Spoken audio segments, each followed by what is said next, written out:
Hello and welcome back to another Bringer video. I have found a way to get food in Project Zomboid that absolutely breaks this game. While people grind farming, foraging, or traditional fishing, I simply use the humble and easy to make fishing net. With this, we can easily get a week's worth of food with almost zero effort. So let's talk about how this works. So why are fishing nets so powerful? Well, that's because they are one of the most passive food sources in the game. They actually generate their own bait, which makes them infinitely sustainable. An unbaited fishing net will produce frogs, small bait fish, and crawfish. All of these can be used with a chum base to create a specific bait. This makes them slightly better than trapping, where you always need to find or grow bait. This increases your efficiency and allows you to spend less time working on shores and more time playing the game. We will discuss in some detail later a few ways to acquire chum, one which is much more dangerous and the safer but slower way. You can guess which one is my favorite. So what do we need to get a fishing net or the ability to make them? Well,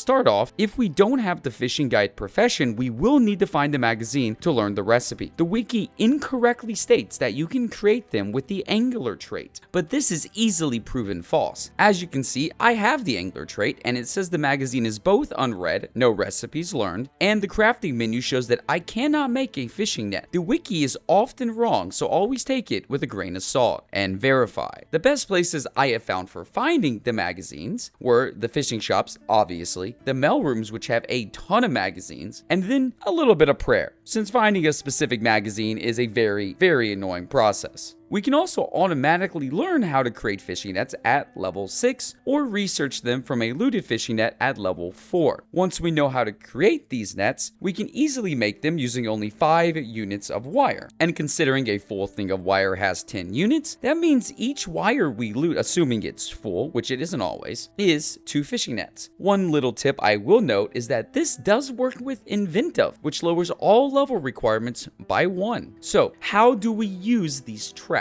To bait a fishing trap, you will need to create a chum base. This can be dug directly from sand tiles in-game, or you can add the sand to a bag to create the chum base in a safer location. You will need some item that allows you to dig though, such as a gardening trowel. The advantage of creating the chum directly from the ground versus creating it from the bags is that creating it in the wild can leave you exposed to Zeds, but it is also much faster. One little hint for finding sand is to look at the Build42 map website and look for the preset sand tiles. Like and subscribe for more Project Zomboid hints. Other tiles can exist, but these ones will always exist. Playgrounds are also always a great source of sand. Once you have your chum base, you can then add various items to it as bait, which will create a specific chum bait of that name. A short list of items you can add are most bugs, small bait fish, crawfish, snails, and other similarly small bugs and insects and animals. There are many items you can add, so I recommend experimenting it with yourself in debug mode. Now we can really get into the meat, no pun intended, of why fishing nets are so damn good. An unbaited fishing net on average will give you around 150 calories a day from my limited testing, but this isn't the key point. The key is that these unbaited nets return frogs, which at the moment never rot, crawfish, and small bait fish, which can all be used in chum to create even more powerful chum bait to use in our traps. We can also use this to gather bait for traditional fishing as well, making fishing nets useful even without chum. Once we add a chum base, we are able to find significantly bigger fishes. You can further improve the strength of the chum base by adding extra bait as discussed above, but if you are lacking bait, you can simply use the chum base by itself as well. In my playthroughs, I have gotten fish so big they restore 14.5 thousand with a K calories raw. That is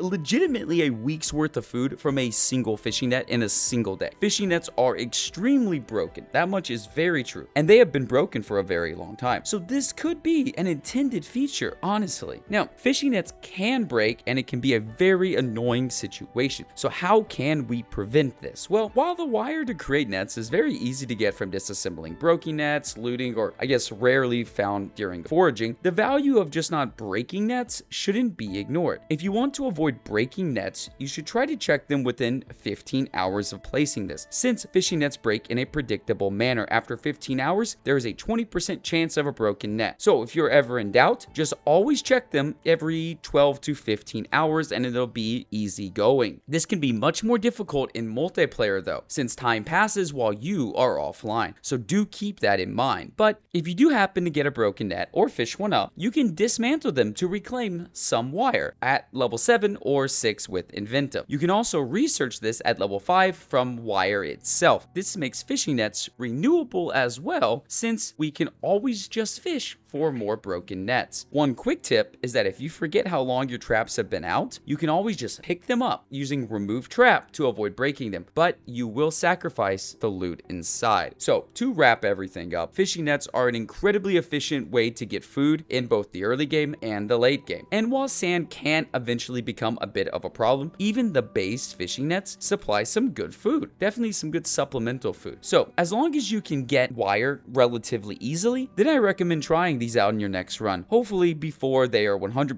nerfed in the ground, which I think will happen. I mean, even I think they're a bit overpowered, to be honest with you here. Either way, hey, if you like this video, please like and subscribe. It always helps me out so much. Big love. Bring her out.